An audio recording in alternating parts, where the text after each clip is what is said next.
Bom, pessoal, nessa aula nós vamos então criar um novo arquivo, vamos chamar ele de exemplo 03. Vamos pegar a mesma linha de raciocínio, vamos fazer um programa para somar dois números, mas agora esses números não serão mais atribuídos pelo programador, serão números que serão capturados pelo teclado. Então, o procedimento para criar aqui um novo arquivo, vamos clicar aqui sobre o vídeo, vamos clicar aqui sobre o item chamado New File, e vamos colocar aqui exemplo, escrever direito aqui, exemplo 03.js. Observem que ele já assume, a formatação JavaScript e ele já abre então o nosso novo arquivo exemplo 03, o que possibilita então a criação de um novo programa. Então, pessoal, o nosso programa, o nosso exemplo 03, ele pede o seguinte: implemente um programa que faça a soma de dois valores, agora esses valores atribuídos pelo usuário, e apresente o resultado para esse usuário. Então, nós vamos fazer o seguinte: vamos iniciar pelo nosso programa, primeiro com a declaração de duas variáveis. Primeira variável, let, vamos colocar aqui número 1, vamos aproveitar aqui a mesma linha de raciocínio, vamos igualar eles a zero, como boa prática de programação. Let número 2 igual a zero, e como a gente já havia feito anteriormente, uma variável chamada soma igual a zero. Observem que eu igualei elas a zero, as três variáveis, e afinal de contas eu não sei exatamente que tipo de informação, não sei qual vai ser o número que o meu usuário vai fazer a digitação, certo? O que a gente precisa fazer agora? A gente precisa capturar as informações do teclado. E capturar as informações do teclado, pessoal, é uma tarefa que requer uma ação anterior à declaração das nossas variáveis.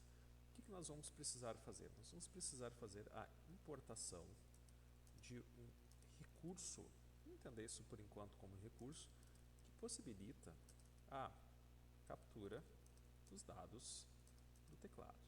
Eu estou falando da declaração, ou melhor, da importação de um pacote de dados que se chama readline sync.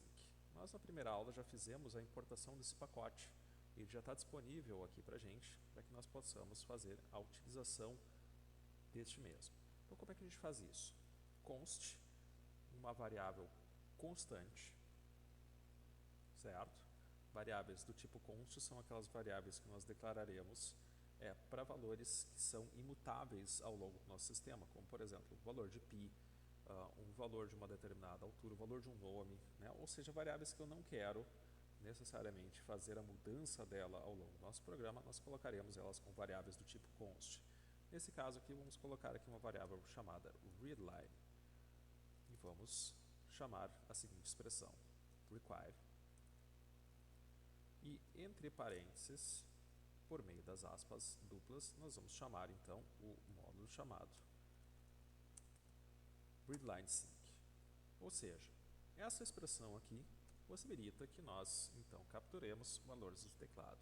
Por enquanto não vou entrar em muitos detalhes com relação a ela, mas ela dá à variável chamada readline a possibilidade então de a atribuição de métodos, ou seja, nós teremos um método para capturar informações do nosso teclado. Então, o que nós faremos, como é que nós vamos fazer a captura do valor do nosso teclado? Nós faremos a seguinte expressão, readline.question. Observem que question é um método da nossa palavrinha chamada readline, ou seja, a readline assumiu funções da nossa biblioteca chamada readline sync, e eu vou colocar aqui, então, entre aspas, a informação que eu quero capturar do nosso teclado. Mas essa informação que eu capturar do teclado, eu preciso atribuir ela a alguma variável. Nesse caso, eu vou capturar as informações, eu vou começar capturando o valor número 1. Só que para capturar o valor número 1, eu vou precisar informar esta indicação, eu preciso dizer para o meu usuário que ele precisa digitar o número 1.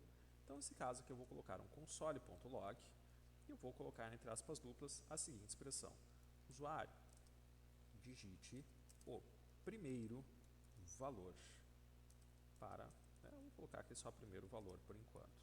O que vai acontecer quando o nosso código passar pela linha 17, onde ela vai ver aqui o readline question? O nosso readline question vai ficar esperando nós imprimirmos alguma coisa na tela. Uma das coisas importantes que nós temos que fazer aqui é já fazer a transformação dessa informação, deste número que vai ser imputado pelo teclado, pelo nosso usuário, em uma variável do tipo float. Então, vou colocar aqui uma expressão um pouquinho diferente. Vou colocar aqui uma readline question float, já para fazer a transformação direta dessa nossa variável em uma variável do tipo ponto flutuante. Então, eu posso receber valores inteiros e posso receber valores numéricos também através da nossa readline question.float. O que precisa fazer agora? A gente precisa continuar nessa tarimba com relação às capturas das informações do teclado. Já que nós capturamos a primeira expressão, nós teremos agora que calcular, ou melhor, nós temos que capturar a segunda, ou melhor, o segundo valor do usuário.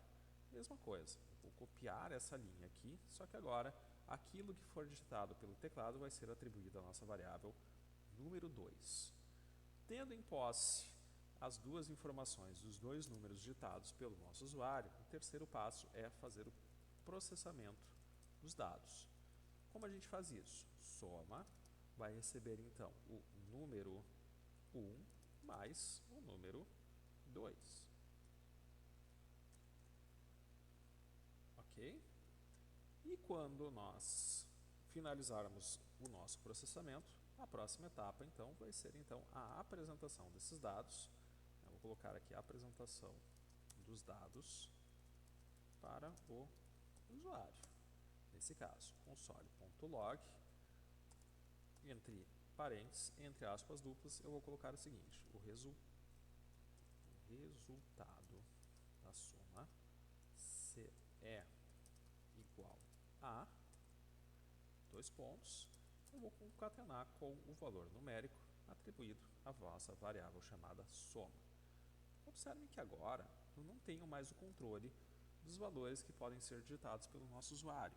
O usuário pode digitar qualquer valor, tanto para o número 1 quanto para o número 2, e o meu programa vai executar a soma desses dois valores e vai apresentar isso para o nosso usuário. Então, vamos colocar aqui, a gente vai colocar aqui o nosso programa em funcionamento e vamos ver se ele realmente vai fazer esta operação. Vamos clicar aqui no nosso Run Code e ele vai executar o nosso programa. Olha só que interessante, ele está preso aqui na nossa linha 17. O que ele está pedindo? O usuário digite o primeiro valor. Nesse caso aqui eu vou colocar o valor de 35. Quando eu der um Enter, ele vai executar a próxima linha, nesse caso, a linha 19, onde ele vai informar para o nosso usuário a seguinte sentença: usuário, digite o segundo valor. Eu vou colocar aqui o segundo valor com o valor 10. 35 mais 10 tem que ser igual a 45. Quando eu digitar um Enter, o que ele vai fazer? Ele vai processar os dados da linha 23 e imediatamente depois ele vai apresentar esse resultado na nossa tela. Nesse caso, 35 mais 10, soma igual a 45, que está sendo apresentado pelo nosso programa aqui no nosso terminal. Então, dessa forma, pessoal, a gente consegue fazer a captura, ou melhor, a gente consegue fazer a soma de quaisquer que sejam os dois valores que sejam imputados pelo nosso usuário. Vou colocar aqui 393 mais 1745, vamos ver se ele dá o resultado correto. O nosso resultado é 2138. Então, isso significa que o nosso programa, o nosso algoritmo, ou seja, a sequência de operações que nós fizemos dentro do nosso computador, é uma operação válida para fazer a soma de quaisquer que sejam os dois números que são digitados pelo usuário. Então, dessa forma, nós atingimos o nosso objetivo inicial, que era fazer então o quê? Era a implementação de um programa que faça a soma de dois valores numéricos atribuídos pelo usuário e, posteriormente, a apresentação deste resultado para este mesmo usuário que digitou esses valores.